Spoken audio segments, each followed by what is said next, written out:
দেখি সেই রেকর্ড নয়, কিন্তু সিলিন্ডার রেকর্ড আপনারা কজন জানেন আমি জানি না। সিলিন্ডার রেকর্ড মোমের ওপর এরকম এই তোমার একটা যন্ত্র আছে দেখা হয় যেটার উপর চিরুনি দিয়ে বাজাও।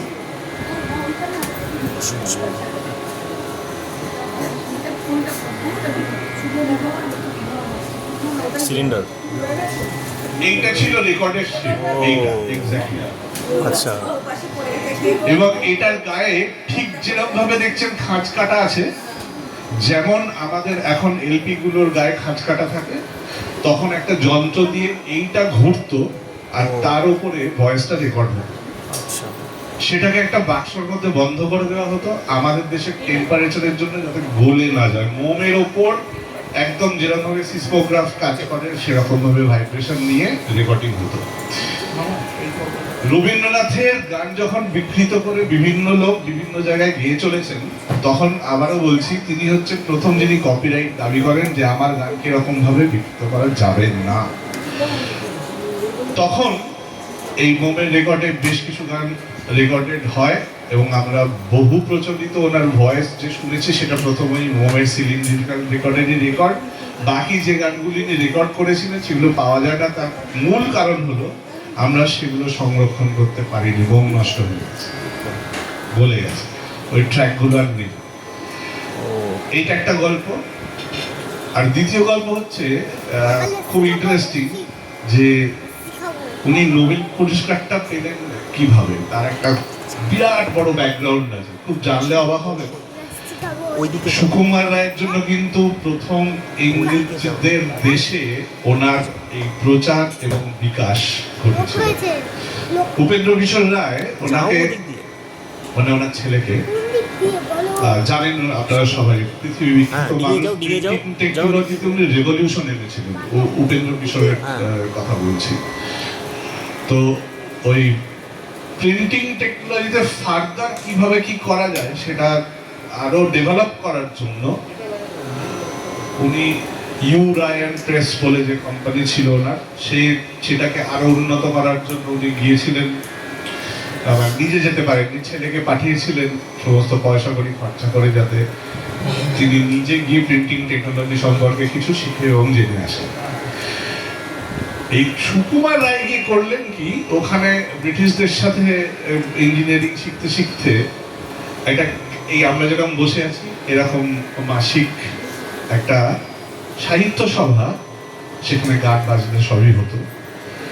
সেইখানে প্রথম রবীন্দ্রনাথকে তুলে ধরে ইংরেজরা শুনে অবাক হয়ে যান যে এইরকম, এবং ট্রান্সলেশনও করে তাদেরকে বোঝানোর চেষ্টা করেন যে আমাদের দেশেও কিন্তু তোমরা নিজেরা এত বড় বড় কথা বলো, আমাদের দেশেও আছে, এরকম নয় যে আমরাও বিশ্ব, আমাদের দেশে কিন্তু।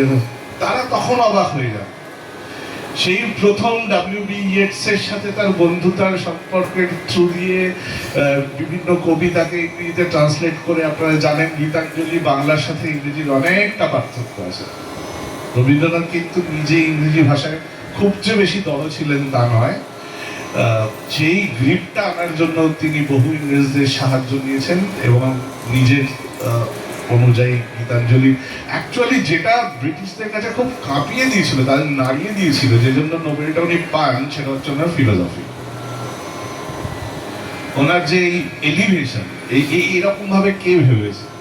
গানের লাইন ভাবছেন, হে বন্ধু হে অন্তরতর, ঈশ্বরকে এরকম বন্ধু অন্তরতর, সে তার ভেতরে ঢুকে দেখবে, সে আমার বন্ধু, মানে তার জন্য কোনো পুজোর ফুল লাগে না, কিচ্ছু লাগে না, সে তার ভেতরে প্রবেশ করে, সে যেন আবার আত্মারই একটা পার্ট। এইভাবে কে ভেবেছে, কবে ভেবেছে, ভাবেননি। এই ফিলোসফিটা খুব নাড়া দিয়েছিল, যেখান থেকে ওনার বাকি কবিতাগুলোকে নিয়ে গীতাঞ্জলি তৈরি হয় এবং সেইখান থেকে তার ফলস্বরূপ আমরা ওনাকে এখনো পর্যন্ত প্রথম বাঙালি নোবেল জয়ী হিসেবে চিহ্নিত করেছি। দুঃখের বিষয় সেটিও চুরি গেছে এবং সেটা এখনো খুঁজে পাওয়া যায়।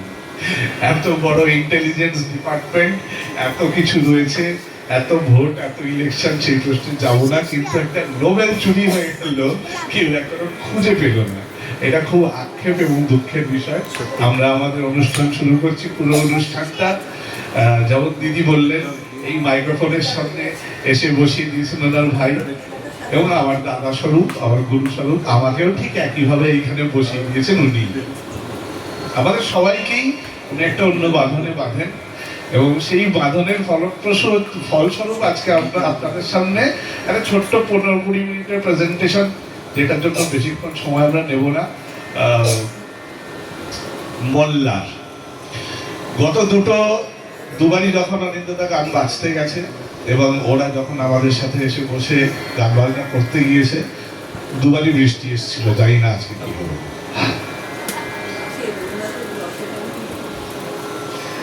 হ্যাঁ, গাইলেই এরা না, এখন গরমকাল, তাতে আমরা বৃষ্টিটা চাইছি, একটু যদি হয় তাহলে আমরা একটু রিলিফ পাই।